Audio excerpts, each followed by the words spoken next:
Welcome to the top 1%, the sit down with my boy, none other than Simon Lafrance. Okay, hello. Let's go. I've been waiting for this moment. We've had so many chats off camera and just in life. He's become a really good friend of mine. And this guy right here has taught me so many things and continues to teach me so many things every single day. So I'm hoping you guys can take a ton away from this. I know I'm going to. But yeah, little introduction to him. This is Simon, #1 rep in all of North America in Vantage Marketing through door-to-door sales, selling pest control. I sold, how much revenue did you sell this year? I ended up at 779,000 serviced. Jeez. Yeah, something like 779,000 in Yeah. only your second year knocking doors that. Yeah, at the Yeah. age of 20 years old. yeah, exactly. That's crazy, dude. Yeah. And if you don't mind sharing, like, how much does that actually make you in a job like that? Around a bit more than 350K. Yeah, in commissions. So it's definitely high reward. High reward, Yeah. but he definitely put in the work to do it. And there's been so many challenges along the way, and we're gonna go more into depth to that today. Definitely. But you guys can definitely tell, like, we're not in Canada. We're both originally from. I'm from Toronto. He's from Quebec. Exactly. Which is why you can hear the accent a little bit, but even though his English is very, very good.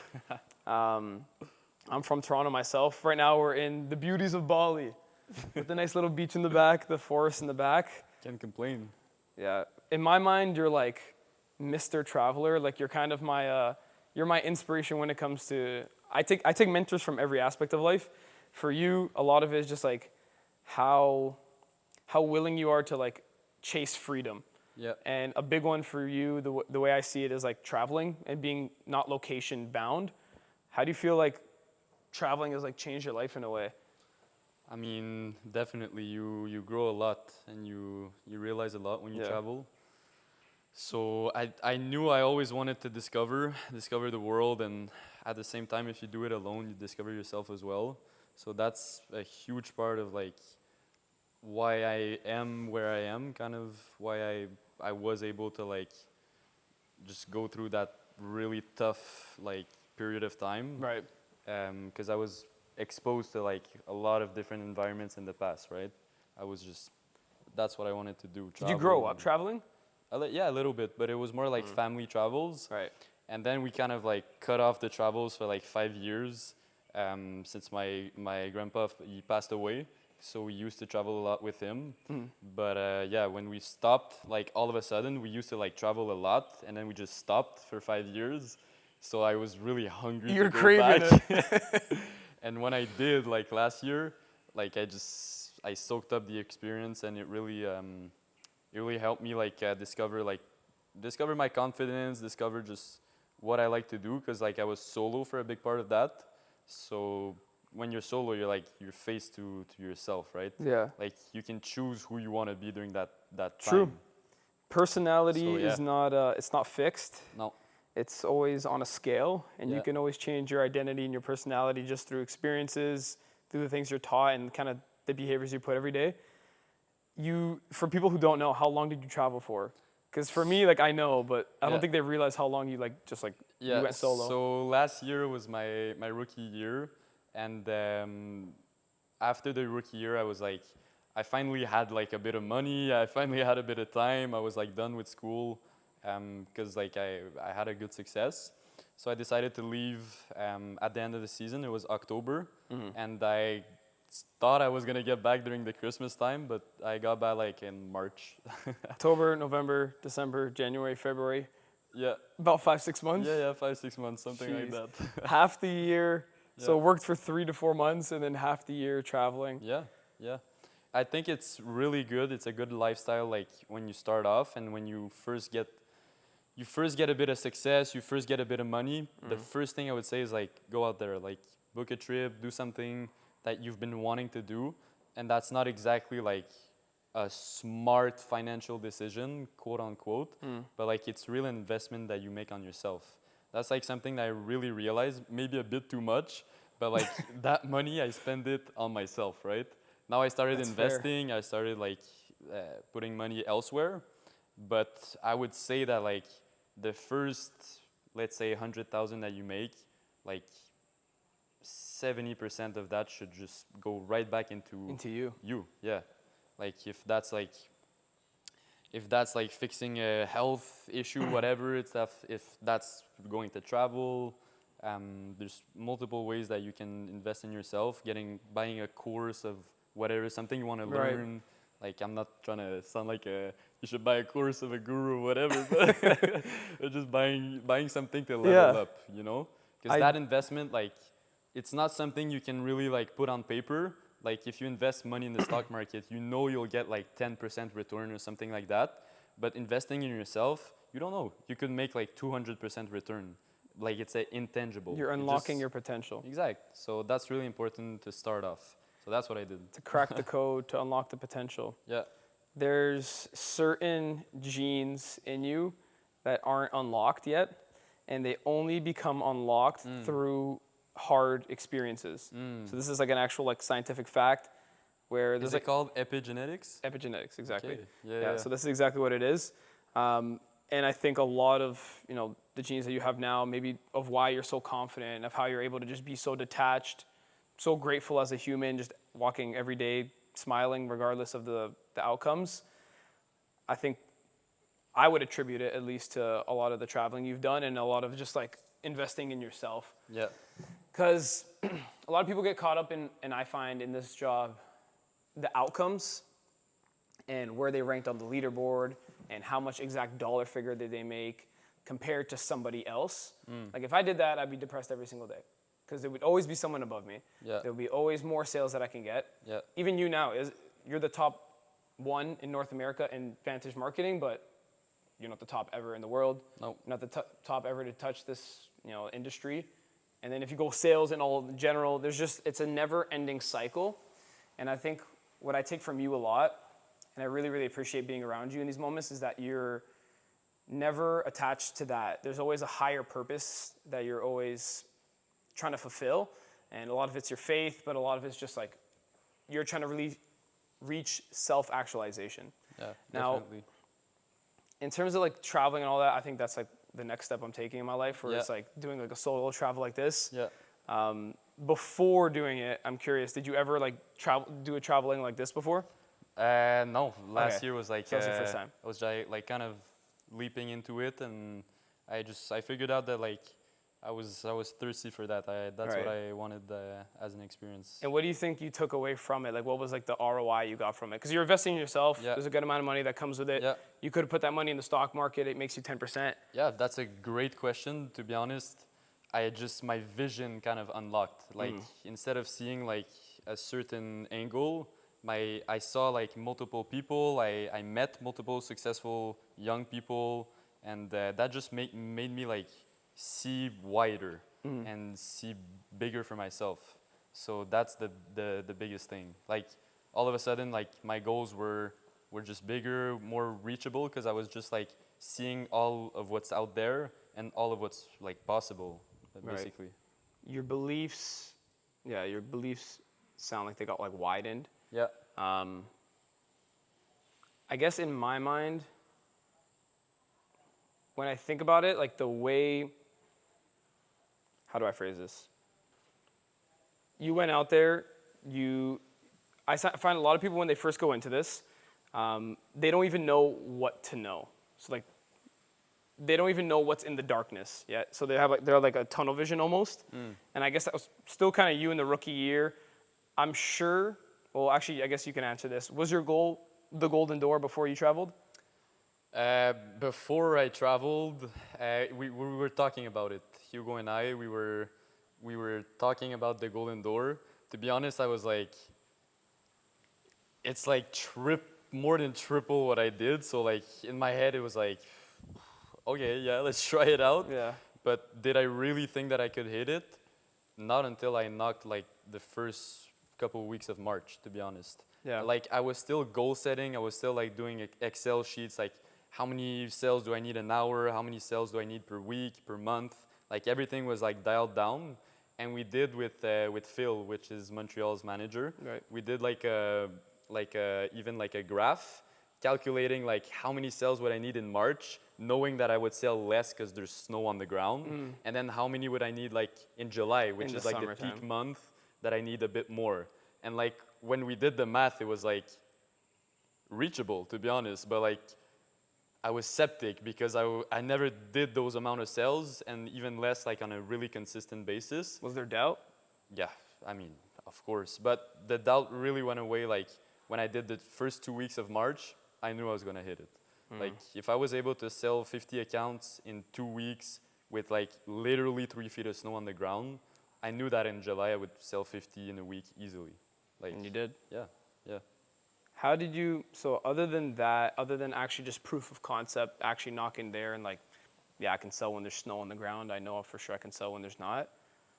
Was there like eye-opening or like life-changing experiences that happened in your life that kind of just like,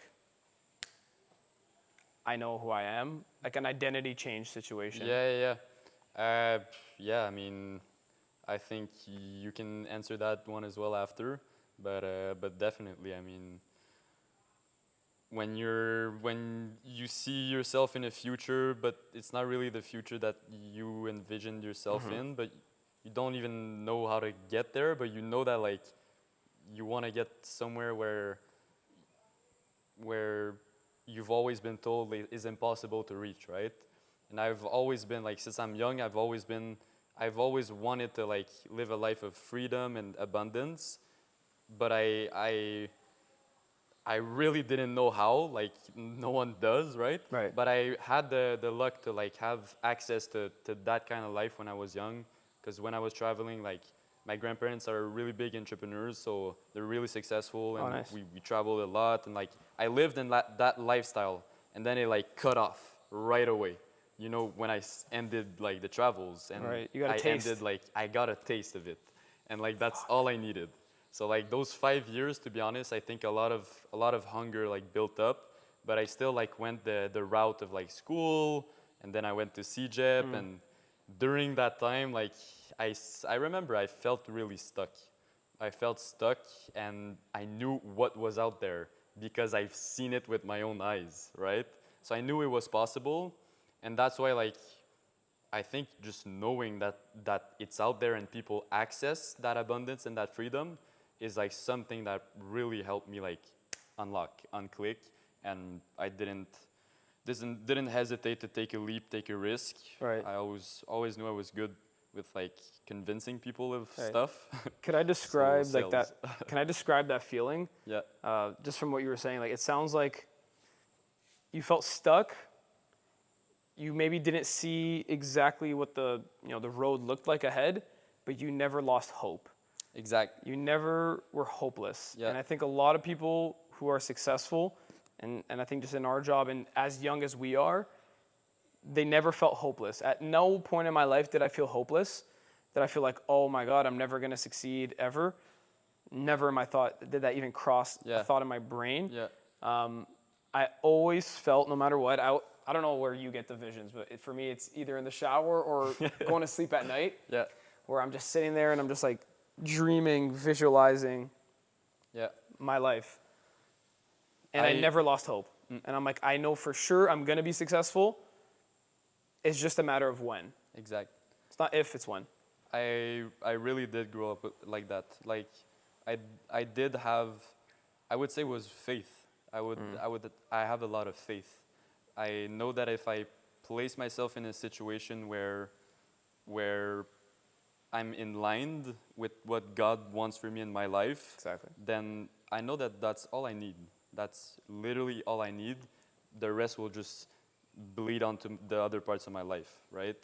And I think, yeah, like in my faith, I think God wants you to be abundant. He wants you to live an abundant life, like in the garden Right. at the start, right? And share it with others. Exact. Just not losing your sight. Exactly. Not losing your sight on Him. So I know we talk a lot about this off camera as well, where we talk about our faith and how it's been like probably the biggest staple in our life. For me, I think the reason I never lost hope, like never hopeless, was just because I knew I had God with me the whole time. I knew for sure no matter if friends and family doubted it, or maybe if they, because for me, you described your situation and it was like your family, your grandparents were entrepreneurs, so you had to taste that lifestyle and then you were craving it. Yeah. I never even had a taste. I never knew what it felt like. So it was all unknown. It was all darkness for me. And for me, a lot of it was just like, I want to be the first. Yeah. I want to be the person to show that light to everyone in my family and everyone around me. Yeah.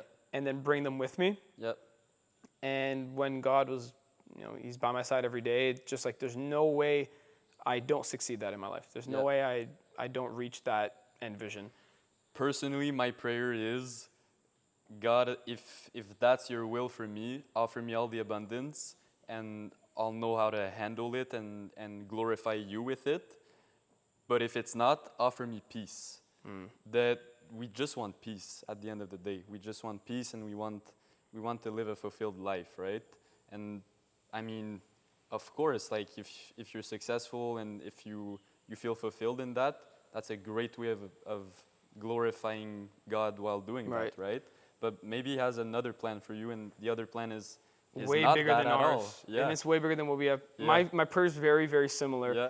I say, God, when you call on me to fulfill your will, I will be ready. Your plan is much greater than I can ever imagine. And give me the wisdom to guide or go through the path that you set in front of me. That's really good. And it's just like, did I think I was going to be in this moment right now? Yes. Short answer, yes. Fair. Like, did I believe in myself and what God had planned for me? Yes. Did I think it was going to be this beautiful? No. It's even greater. Yeah. And I'm not going to sound preachy, but God is good. Definitely. God is definitely good. I think did you grow up in like a religious household? No. How did you find at all. Christ? To be honest, like I grew up more in my family was a bit more on the how do you say, like new age type of vibe, like Western society. New Age is more like they believe they do more like meditation, like yoga, everything like that.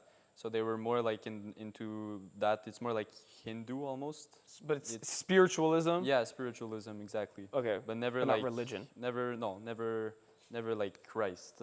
Yeah. I really like dove into it like truly like 2 years ago. But I kind of like, to be honest, when everything all the world just fell on me, I just kind of turned my back. But now recently I've come to my faith like a lot more seriously. And to be honest, I'm just super grateful. Yeah. You grew up more in a religious household, right? Definitely. I grew up like in the church always. Yeah. My parents were in the choir. My whole family was involved in the church. My grandma like ran like the food, like in the basement, everyone would go after church, they would eat. My grandma would like help out with all of that. I was one of the altar boys. So like in the church, like there's like people who walk around with the cross, with the incense and everything. I was like the leader of all that. And all my older cousins before me, they all did it as well. Nice. So every time I would wear the robe, it would say my cousin's name on it from like 10 years ago. They gave you the... They passed it down, dude. They passed it down. They passed it down generations. The hand-me-downs. Was the chosen boy. MVP. I was MVP altar boy. I definitely grew up in the church much more. I always grew around it. I always understood the importance of it. And for me, the biggest thing was like the community that it brought when I was younger. I never fully understood what I was like kind of getting myself into. Because you're young, you're just kind of there because you have no choice almost. Yeah. The more I grew up and the more challenges I faced, a staple for me has been to turn to God for all of them. And I've definitely went through a lot of things in my life as well, as is everyone. Everyone has their own problems. I guess one of the biggest things I faced was like addiction.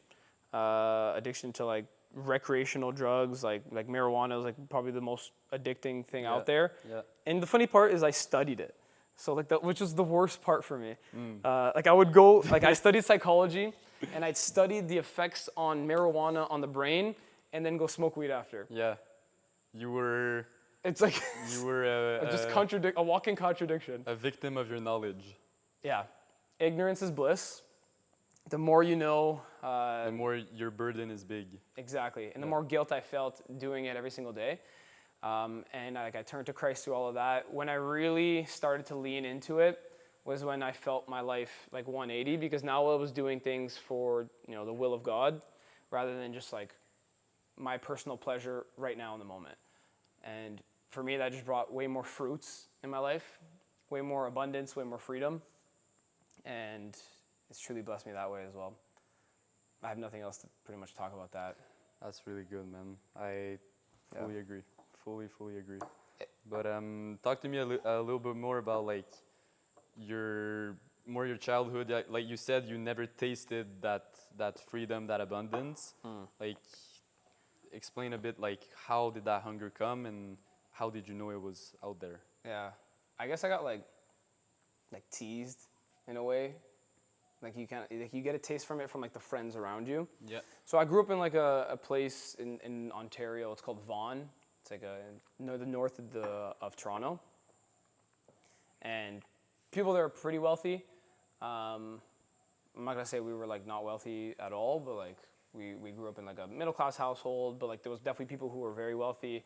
Kids go to school with all like their designer clothes. They have like like the new Porsche that they just pulled up in. So you always see it around you and you're like, damn, like how did they get all of this? And like nothing about my parents that they didn't give me the lifestyle. They've blessed me in so many ways. For me, it was just, it's not materialistic. It's more from a freedom standpoint where like I felt the family and the friends that I was around, the people that were surrounding me, I saw a cap on their life. Yeah. And maybe they don't see a cap on theirs, and this is like no hate towards anyone. But like I saw a cap on theirs, and I saw a cap that was gonna happen on mine as well if I continued down that path. Yeah. So for me, it was mainly just chasing like some type of freedom Instead of material. instead of Right. material. You're not a car guy. I don't care about cars, no spoiler deletes, no carbon fiber seats, no exhaust pipes. No bucket seats. I don't really care about that. I'm a little bit bougie sometimes with like, Yeah. I like You clothes. want to be comfortable. No, I like clothes. I like clothes are nice. clothes. Fair. I like clothes are nice. But Comfortable in your clothes. exactly. Excellent. I think for me, it's mainly just like, I want to inspire as much as possible. Yeah. And I think by becoming like that first to like show what freedom looks like in like my family, Yeah. just for the next generations, like for my children, that would be the biggest thing for me. Like, the same effect your grandpa had on you? Like, he gave you the taste. Yeah. He opened up He opened up your eyes. my eyes, and he left us with like with that possibility, right? Not by like spoiling us, because he didn't spoil us at all, even though he could have. Right. But if he did, I wouldn't have that hunger, because I was like, wow, like he was spoiling us so much, like when we were with him. But then I just went back to school and whatever, and I had none of that life. So for me, it just created like a hunger. So I think that's the way you should like build your dynasty, build your family and everything. Like show them what's possible, and then just show them that it's doable, right? But I think I grew up pretty like, so here's another caveat about me. I took things personal as a kid. Like I would say I was a pretty emotional kid. I have an older brother who I always competed with, like 99.9% of the day. So I was always like competing with him in anything, sports and just in life. And then I would always also be around older kids who were like bigger than me, stronger than me. So I'd get picked on pretty often. I was the shortest kid on the team always. I had like a mustache at like grade 4. It was pretty funny. It was like a peach fuzz mustache. So you'd get make fun of for a couple of things. And I remember my brother went back to school, our high school, to visit, and a couple of teachers asked about me, and they're like, "You guys are so similar in your ways, but Patrick always had like a chip on his shoulder. Like he's always trying to like fight someone, like prove them wrong." yeah, So I did find that always about me, where I was just like, there was always an innate sense of like, I need to get after it. I need to prove someone wrong. I need to be better than someone. yeah.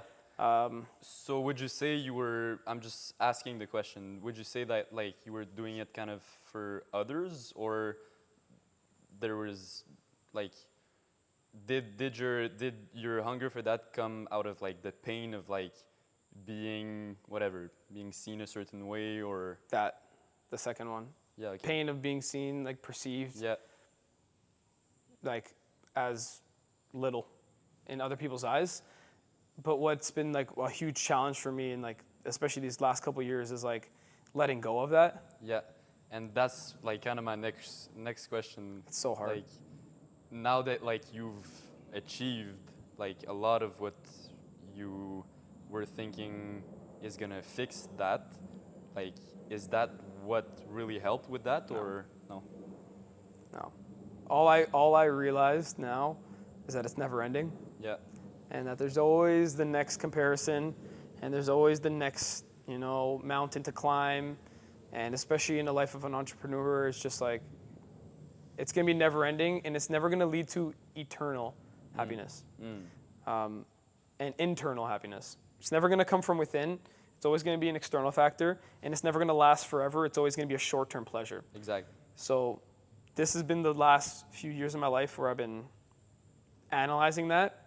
And my rookie year, I was like, I'll say it for sure, no one will disagree with this, I was the most competitive person that like walked in that office every single day. I had a death list, dude. Like I wrote people's names down and scratched them off like as I would pass them on the leaderboard. Like, So you started like, wait, you started at the bottom, or pretty much, like I bagel, 3, bagel, bagel. what's a bagel? 0 sales. Okay. Just like 0, 0, 0, 3, 0, 0, 0. And like my first 2 weeks, I had like 5 sales. Like I was definitely on, In your first 2 weeks of knocking, I had like 5 sales. have you always been like this well-spoken, this confident when you talk, and have you always been like No. easygoing like that, or would you say that really came with like you picking up on the job and picking up with the sales? It's been a very long period of purposeful self-growth. Yeah. So before I decided to like, quit all like the bad habits I was doing in my life, I wouldn't say I was super well-spoken. Even in like a drama kid, like I did like 4 years of drama. Even in that, I wasn't like super well-spoken in it, but like I had some type of charisma. I was definitely a little bit funny. Not laughing with me, laughing at me. So it was kind of funny. But you were laughing as well, or? Yeah, Yeah. no. No. you take a little bit of pain with it, but purposeful self-development. Like I started doing a bunch of things in my life. I'm sure a lot of people know it. It's called monk mode, Yeah. where it's just like extremely focused periods of your life where you're just like so pushed on like type A personality, where you're just like super locked in. You're doing nothing but personal self-development. Yeah. I won't go too deep into it, but like going on that path, I think really changed myself, and like it just became my normal. That became my baseline that I would perform at. I would always perform at like whatever I was doing in monk mode. And for me, like it was never super confident at the beginning. I remember when I first started serving, like I was so scared. Like I'm like, oh my God, I have to talk to random people. When was that? I was, I don't know, 19. And you were working at I was like working at a restaurant. like just a server. like a dinner place? Yeah. Okay. So it's Moxie's. It's like a big franchise. Yeah. And I started as a busboy, so just cleaning the tables, Nice. doing all that. I did that as well. Yeah, it's a good job. Whatever, it teaches you some hustle, some grit, get dirty, Yeah. and then you also get to be in a social environment. Yeah. So I think that's what I lacked. I lacked like normal social interaction, and getting like just practicing it on the daily.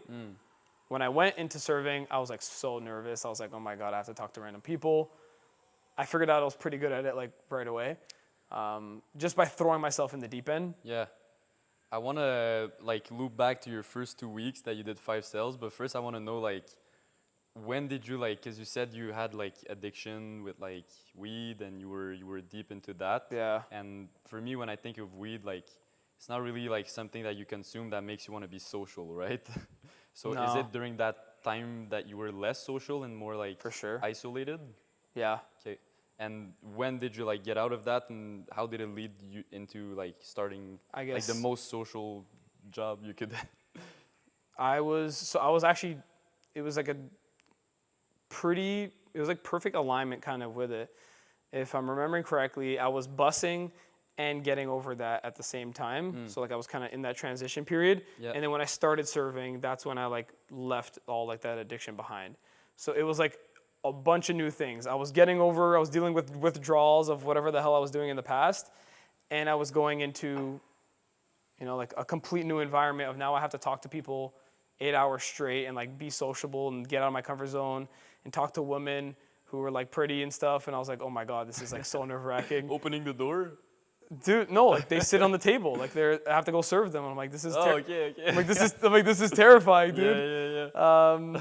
There's that, and then just talking to like older businessmen who are super well respected, and presenting myself in the right way, like just like high status people, and building that confidence within myself. So it was through all those like, I guess it sounds like small things, but those are like groundbreaking things for me where I was like able to conquer a fear. Yeah.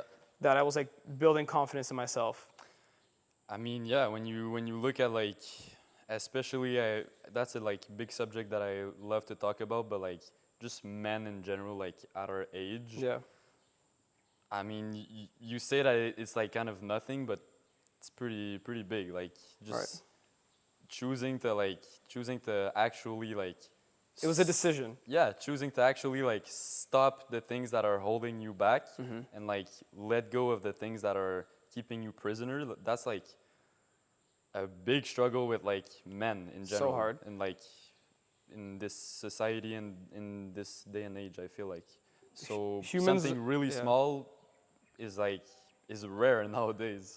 You got to remember, humans are naturally wired to seek pleasure and safety. Yeah. Those are the two things that they're always going to seek. So like as men, as a person in general, but as men specifically, if you can find a way to control that, and everyone has their own ways, but if you find the way to control that, I think that's the key to being like a successful man and high value man in your life. And how I see it now is that what you describe is your flesh, basically. So you're constantly like kind of fighting your flesh. Oh yeah. And the one that conquers their flesh the most will be probably the most successful. That's just like the most abundant byproduct of that. The most abundant, the most free, the most have loving. Self-control, you have joy, you have all the fruits, right? Exactly. So yeah, that's really also biblical. Yeah, definitely. Right? The fruits of the spirit, yeah. Exactly. I don't know them all, but there's self-control, joy. I don't want to say anything that's not in there, but all the good things that you want to have. No, I'm saying like, but I'm just saying that aligns with the biblical as well. Yeah, definitely. But yeah, so then you started your 2 weeks with 5 sales. I don't want to say anything that's. Back to weed after I want to that, say. No, I actually didn't. It was like 5, maybe 6 sales. It was not fun.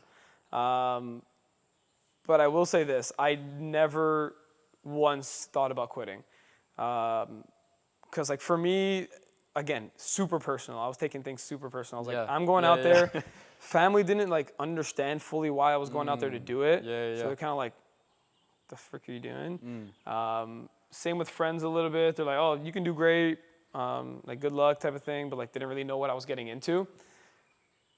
For me, it was just okay. I always felt like I was the uncommon in whatever groups I were in the past.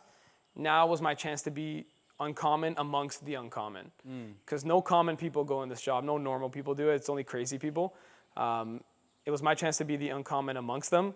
So in the first 2 weeks when I was like just shitting the bed, for lack of a better word, first of all, I think the reason why is I lacked belief in just like door-to-door sales. I didn't understand that people bought door-to-door. It has a very bad stigma, especially where I'm from. Like, there's a lot of break-ins in my area, so like people are like, I would never buy door-to-door. When I would talk to friends and family, like I would never buy that door-to-door. So I never understood people actually purchase it through a door-to-door sales rep. And then when I got the first couple of sales, I was like, oh, people are like, they're like fine with it. It's like not that big of a deal. And then like I just kind of unleashed that way. But another big key, I think, to my success was I'm just always a student of life. you can ask any mentor I've had in life, like I will talk their ear off for like hours straight asking them questions because I don't know shit and I don't think I know shit. That's good. Like even someone like you, you're younger than me and I'll still talk your ear off and ask you a million things about That's good. whatever because I like knowledge is power and I really think there's still more always to learn. Yeah. Because So, yeah. if you think you know everything, then you're in a position where it's like you create your own truth, kind of. If you're not growing, you're dying. Yeah, I do agree with that. You Right. you always need to. That's something I probably need to do a bit more. Is like be a bit more like you, like you're not innocent in a way, but you put yourself in a position where you act like you don't know something or whatever, just to like get the piece of information that maybe you're missing Right. out of someone. So yeah. This is the reason I still have this.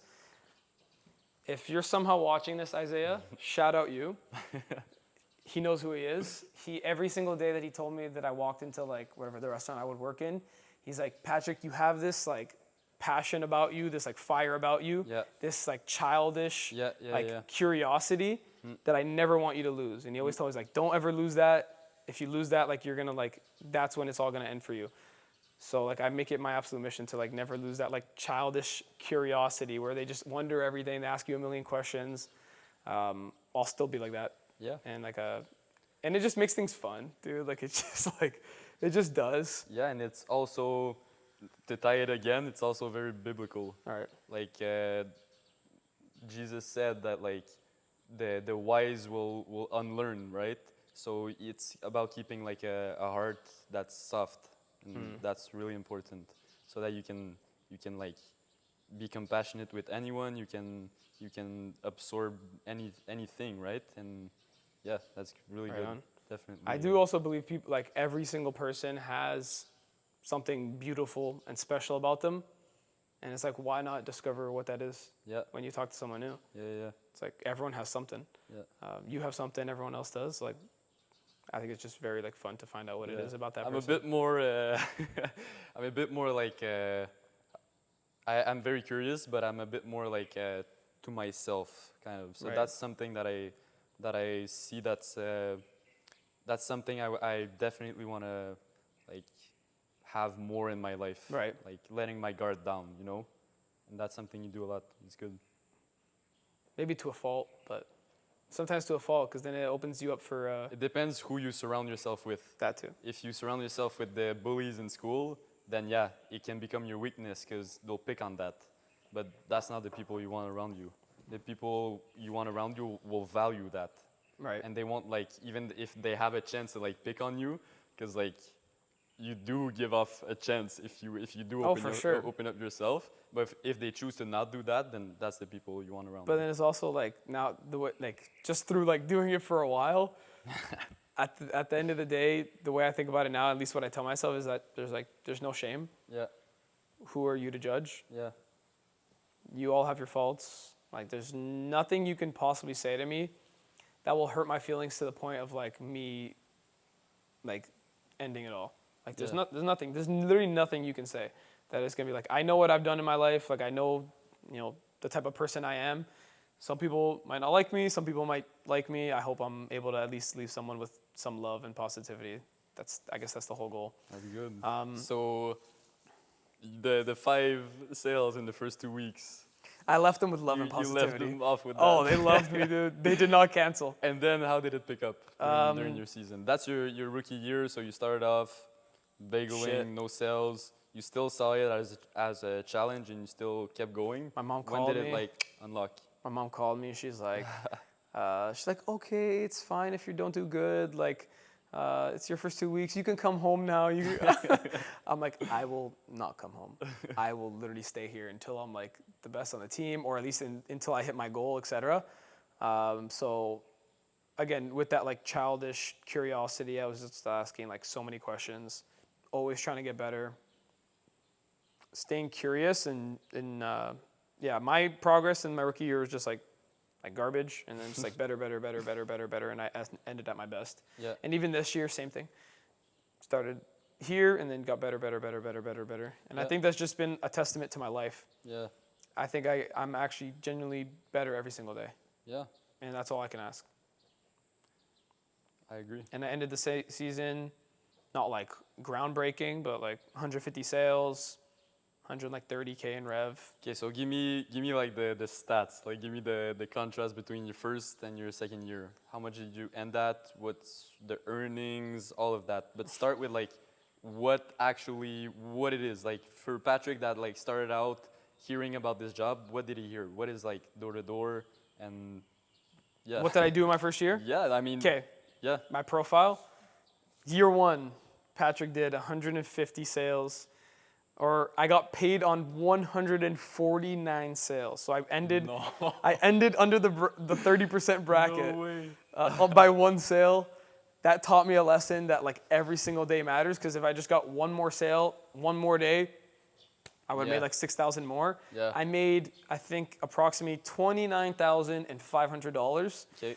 And how much time? in the 4 months of work. Months. From May to August, grinding every single day, didn't miss a day of knocking. I knocked a little bit of postseason, like a week or two in September, so it equaled to about 4 months because we missed about So a that's week. in like August. 7K a month on average, something like that. Yeah, Okay. in a way.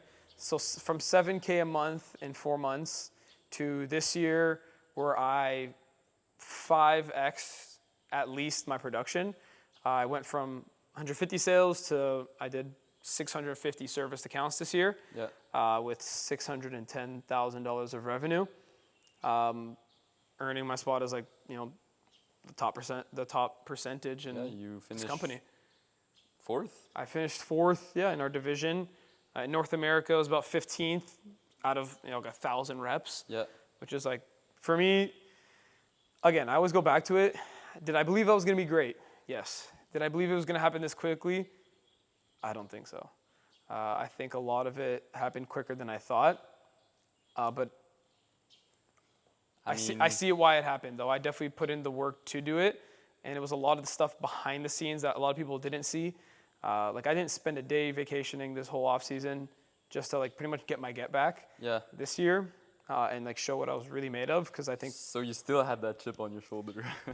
yeah, and I still do. I mean, if you use it as a fuel in a way where you know that eventually that chip will like fall off, then I don't think it will. No. So here's the problem. I said this in Advantage Weekly. I'm motivated by very dark things. Won't get into them, but it's very like deep and dark things. Like, hey Patrick, if you don't make a sale today, like your future family won't eat. Yeah. Like that. Yeah, like yeah. those type of like yeah, along yeah. those lines. You told me that. I was a bit traumatized. Yeah. Yeah, along those lines. Do I think it's ever just gonna like leave me? No. I mean, something that like motivates me a lot and scares me a lot is like seeing myself like losing all of that skill and everything. Like for some weird reason, I would like not be able to sell anymore. Like I'd be Yeah. really scared. I'd be back at like day one of like, It's a blessing. yeah. It is a blessing. It's a gift. For me, yeah, I don't think that chip's gonna go anywhere. I still feel it now going into my third Yeah? season. Like I definitely have some things that I need to get some vengeance for. But it comes from a place of love for myself now. It doesn't come from a place of like hating on anyone or spreading hate. It comes from a place of I love myself so much that I owe myself this. Keeping your promise to yourself. Exactly. Yeah, that's very important, and it could like create a chip, but like sometimes you make a promise to yourself, but you didn't know that like, yeah, that promise is gonna be fulfilled, but maybe not in the timing that you had in mind. Right. So So I guess that's actually a question I had. So this year, I set out to hit a golden door. I decided in like July, and I fell short. Didn't hit it. Finished about $150,000 serviced away. And for you, you kept your promise. You hit your goal. yeah. Just for me, as someone who's like curious about that feeling, how does it feel to hit that, like fulfill that promise to yourself? Yeah, I mean, it doesn't feel like you would think. Like it's it was a process, to be honest. Like it was not an event. It was really a process. So I was keeping that promise every single day, not just the day that I hit it, right? I was Right. like keeping that promise whenever like we all have that feeling where we're working really hard, it's leading us nowhere in a way where we're not achieving what we promised ourselves to achieve, and then we just stop right there. When there was like still a fraction of the day or the week or the month left. So we left that on the table not knowing that that little fraction that was left is where the gold is, where the treasure hides, right? Sometimes it's not like linear. You won't receive all your blessings like every single week, right? Right. At the same time, same date. Sometimes you receive all your blessings at once, and then there's a drier season or a season that's tougher, right?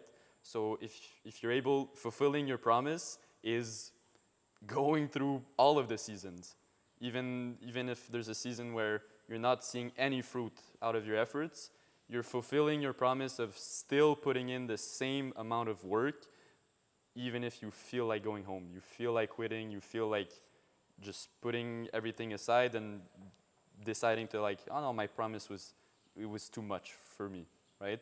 So that was like the real achievement, was being able to like, nope, like disconnect my mind and just, okay, today is slower now, but it's not done yet. Let's just keep going and let's leave nothing on the table.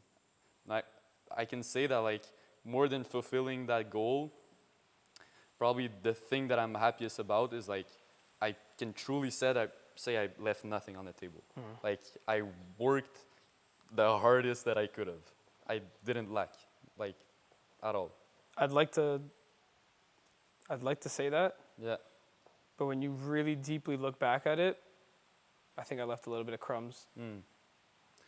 And it's always those moments. We all have those moments. Right. Now, like the thing that's fun with door to door is like I always say this. It's like a life condensed in the summer. So you have like all those ups, all those Yeah. downs, but like in a very like back to back, all back to back. So it can feel overwhelming, and then you get that feeling of wanting to quit, and that's where most people, they don't quit necessarily, they just slow down, Right. right? Because like, yeah, a lot of people can fulfill this job without quitting.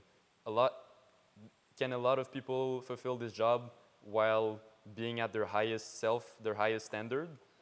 That's the real challenge. Thriving, not just surviving. Yeah, that's the real challenge. Even if I agree. you're going through those doubts, through those Oh, yeah. pains, you don't let that invade your actions, your work ethic. I think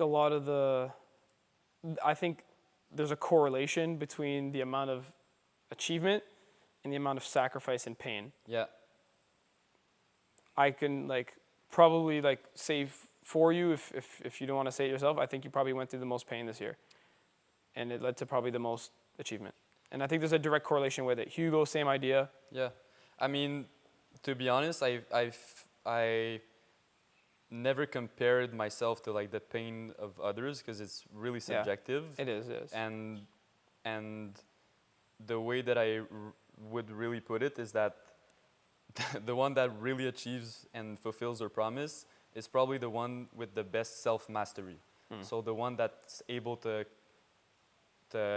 master their emotions in a way where they still have their emotions. They still are like faced with a lot of pain and a lot of tough decisions, but through that they just still move forward.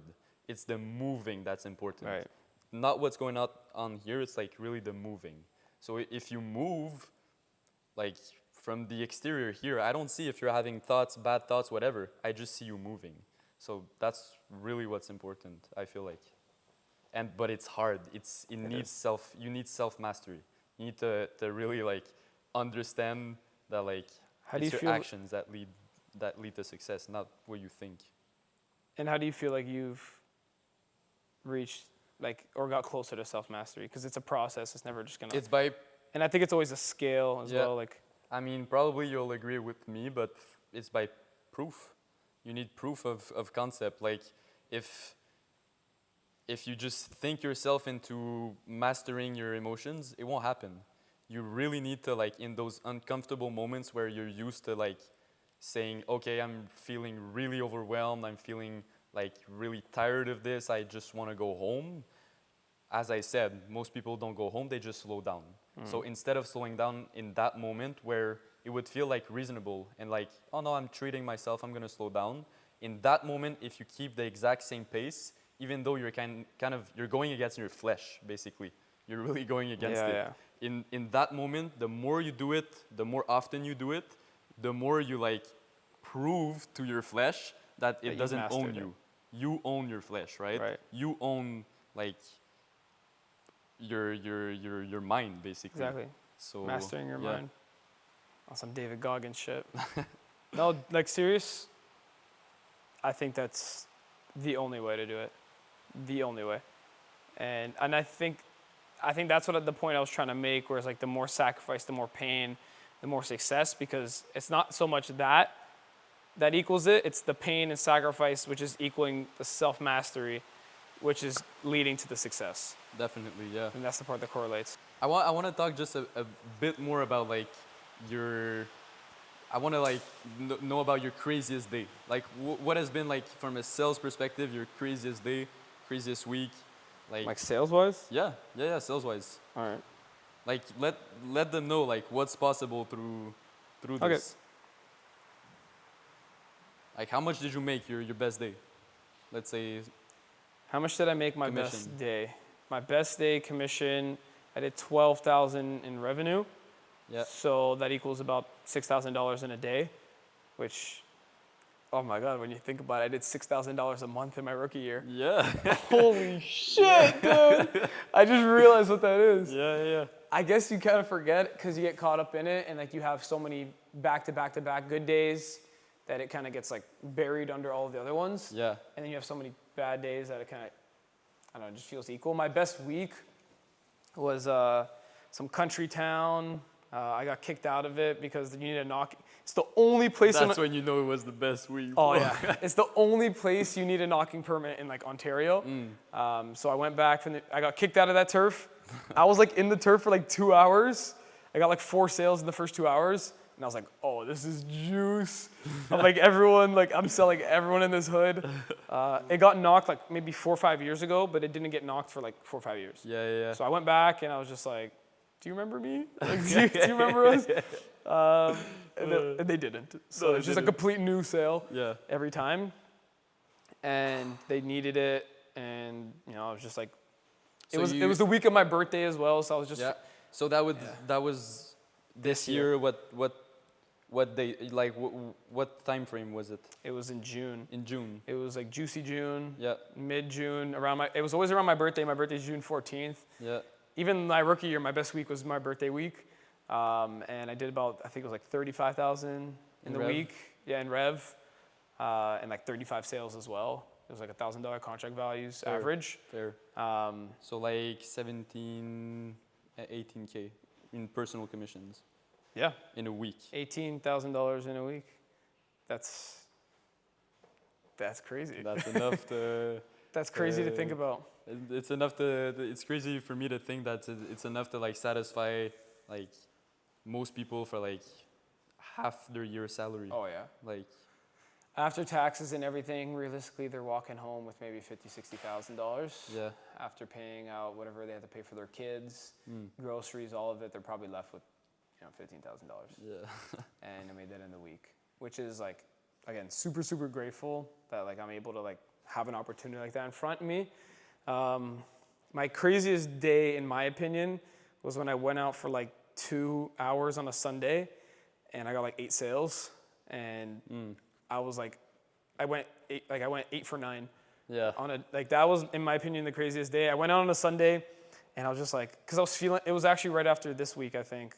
And I was just like, let me go back to that area. I have some people I need to talk to. And I didn't talk to the leads. I just went back to like some little fresh corner. It was like one crescent. And I sold 8 out of the 9 people I've talked to that day. And I was just like on fire. And I don't know why I got in the car and left, to be honest.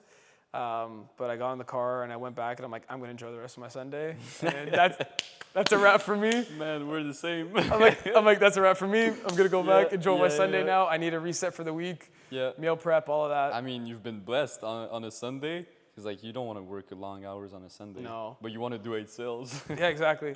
Like Nice. legit, like maybe I was out there an hour and a half, 2 hours. Bandwagon, everyone hopped in. I was just so confident. It was like nuts. Like We're in that state. yeah. The flow state. Are you in that state like now? If you would go knock doors right now, like cold, would you be in that state? I can, for sure. Yeah. Do you need a bit of a couple doors? Do you need a first sale, or you're instantly Nah, I think I now? can sell the first door. No? Yeah. Do you? I always sell the first door. Exactly. Yeah. I think I can sell the first door. So for sure. I just put myself in that state on the first door. Exactly.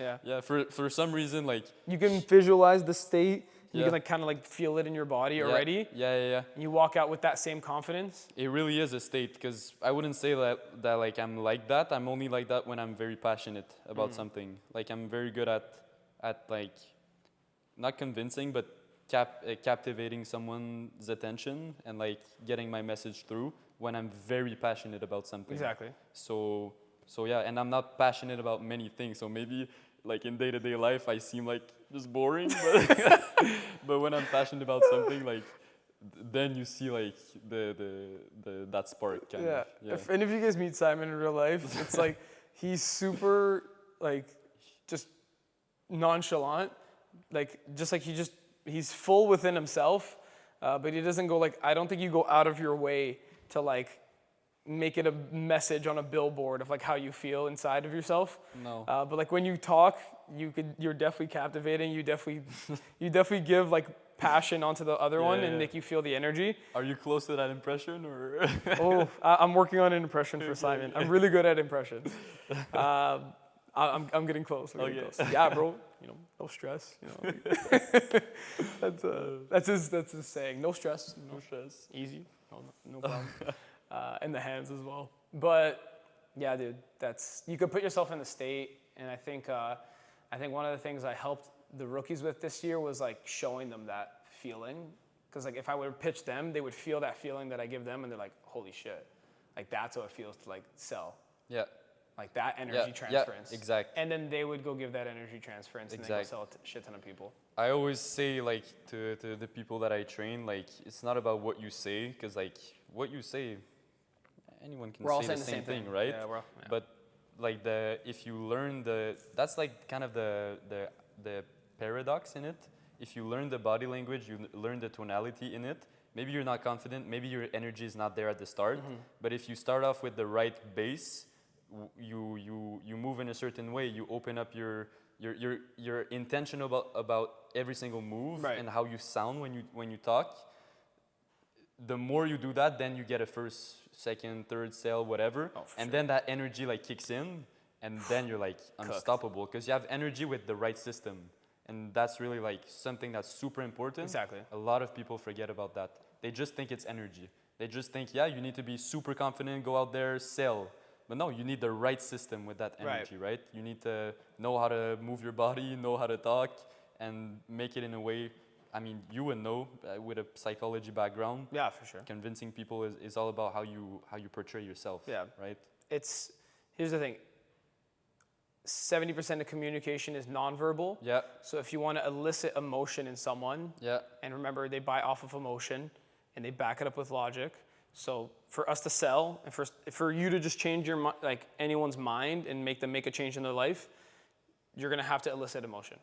The way to do that is through the nonverbal communications, like you were saying. The tonality, the body language, the energy transference, the eye contact. Yeah. Just your cadence, like the fact that we have relaxed shoulders right now is like pretty practiced, because we've been doing it for so long. Imagine you said, let me think about it. I'm like, oh yeah, you know, I'll let you think about it. Just that twitch. Yeah.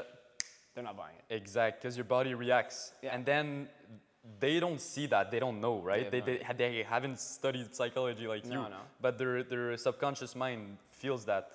And then what does it say to them? It's like, oh, that person is not confident, so therefore not able to get the job done, basically. Right. Yeah. Long story short. Yeah, get the job. Yeah. People, I said this a million times. It's a battle of certainty in sales. If you're more certain with them than them about That's good. whatever you're saying, you're battling good. certainty the whole time. If they're more certain that they don't need it, and their objection is more valid than what you're trying to tell them, you're losing the sale. You're battling that certainty the whole time.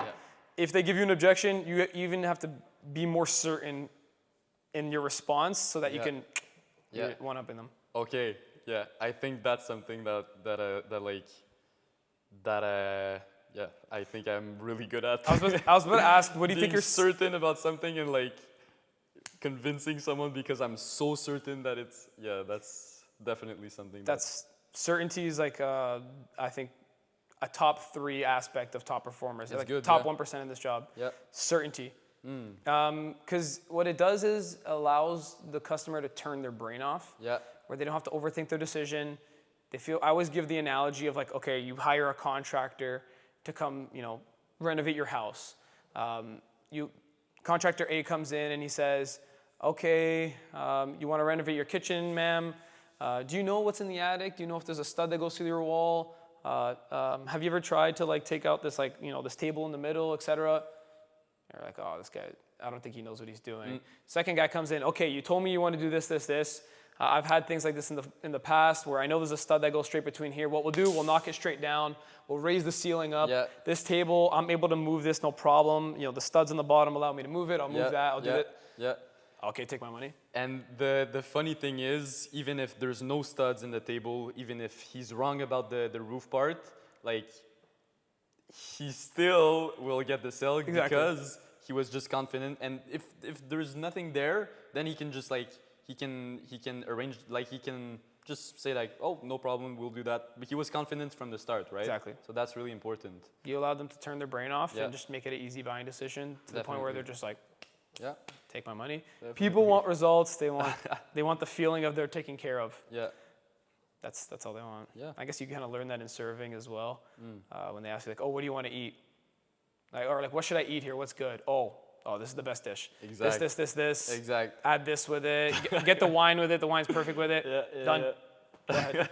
Like I'm that way at a restaurant now too. I ask, okay, what's good here? What's it? They tell me right off the bat they're confident. Okay, just do all of that. Yeah, you can really see. When I go dine, like when I go in the restaurant, often like I see the server, like how he responds, and I'm like, okay, like, he would be good, or oh no.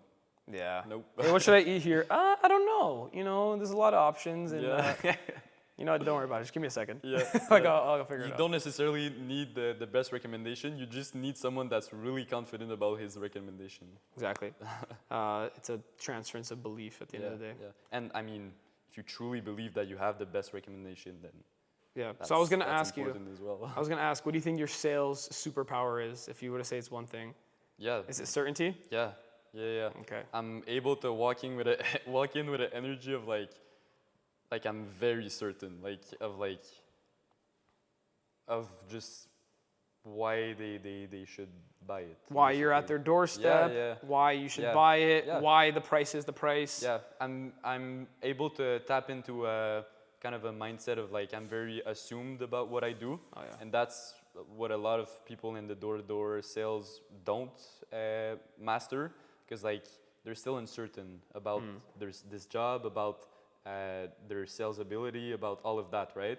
But if you have like a really good system, you're really certain it works because you have proof to back it, then you just arrive to every single door with that energy. Like right now, I know like first door I would be with the same energy that my last door of the day, right? True. So yeah. Certainty. Yeah, dude, we should go knock, honestly. Yeah. We should go knock in Bali right now. It's pouring rain. We would definitely for sure pull off a sale like instantly. Have you ever knocked with somebody? Actually, this is a side question. Oh, yeah. Like this year. I have, but not much, to be honest. I've been like requested a lot to like do shadowing, like knock with someone. But for me, that's probably your question, like what's the magic like behind your selling?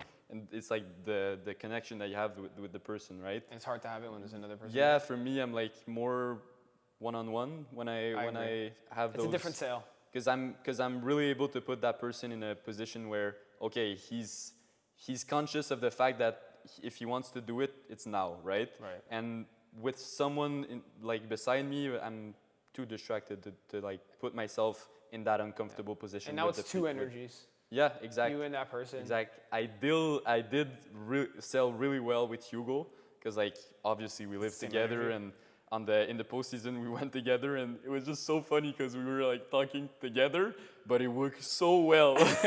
Like our energy was just so high and like we were just so certain. He's the most certain guy I He's know. the most certain guy Yeah, in he's the anything. most certain guy I know. Like he's so good at convincing and He sells me every day. like yeah, you just wanna how do you say, you just wanna let go of your thing and trust him, right? Oh, so dude. we both were like that, and then that These like guys are cooked. yeah, they were Cooked they were like Illinois. they hadn't like they wanted to buy. For sure.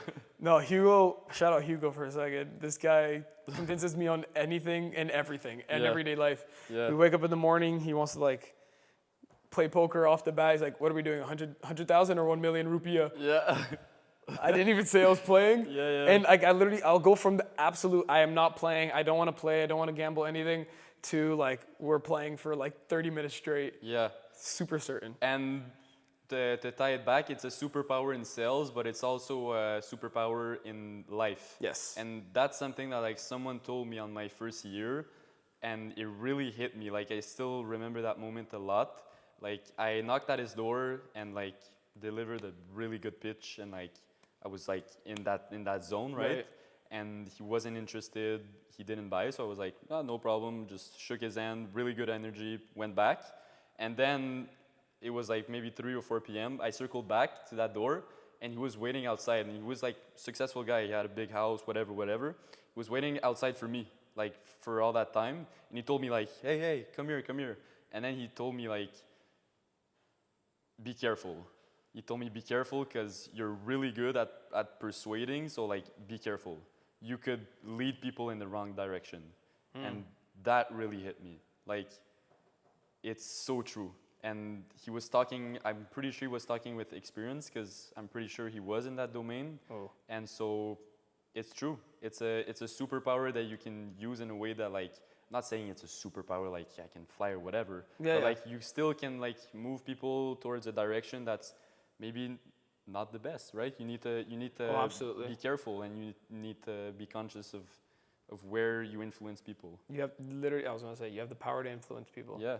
And I think the biggest thing is like I'm going to keep saying it. We draw emotion inside of people. We make them feel something inside of them, a feeling. You know how hard it is to make someone feel something? Yeah. Like us, we do it. Especially nowadays, they're scrolling and then someone knocks at their door. Legit. Like they go through 1 million emotions a day just by scrolling. Everyone's kind of robotic nowadays. There's like AI that's changing people's minds of how they make decisions. And we're still able to look someone dead in the eye, give them an emotion that they feel inside for them to make a change in their life. That's pretty crazy. That's pretty nuts when you think about it. And like, yeah, it's not flying, but it is absolutely a superpower. Yeah. I think my superpower, I would say certainty. I think my superpower would have just been like, I don't know. Like I would have just said smile. Yeah, I mean, I would say Just smile. you're very attaching. Yeah. Like you, I don't feel like you have an ounce of like dishonesty in yourself. Your intentions are pure, and it shows through how you speak. You know what? Yeah, I think fair enough. I think trust. Yeah, trust. Like, trust is a good sales superpower You're that good I at have. gaining trust. They're, dude, a whole neighborhood trusts me. Like a whole neighborhood. Until they kicked you out. Of like, no, and then I came back. Why did they kick you out? No license. No license. No okay. knocking. And then I Welcome came back with to- one, and then I was fine. Welcome to Quebec. And that's fair enough. And you know what's funny? Even without the license, I still had like, in 2 days, I had like 20 sales. So Damn. it's like I had like, I think it was like 12 and 8. Yeah, those sketchy areas, like in Quebec, there's a few. Man, like they're the Juice? best area because like no one goes there, right? And So, everyone knows each other. Yeah, everyone knows each other as well. Yeah, Yeah, it's a tight-knit until you community. get that one Karen that Yeah. just calls the police, and then they just pull up the The file Facebook and chat. they see Simon like 6 times this summer being like arrested. Yeah, I mean I did nothing wrong. I was just talking to people. Yeah. I was just Yeah. getting to know everyone. Hugo last year he sold like for a week straight, like he did like 25 accounts. They all got canceled because of like one like police someone Damn. no permit, whatever. Yeah, fair enough. It happens. I mean, it doesn't happen actually to me too often. Yeah, only Quebec. That's a struggle in Quebec, and you guys are So- still able to manage that. Yeah, we can go on for days. We can go on for hours. We're definitely going to continue off camera for a lot of it, but I think that ends it all for today. You know, I hope you guys like this one a lot, and me and Simon will definitely, I think we'll definitely run this back at some point. We have definitely a million things to talk about. I love you, my brother. Me too, man. You have the best of it, all right? All right.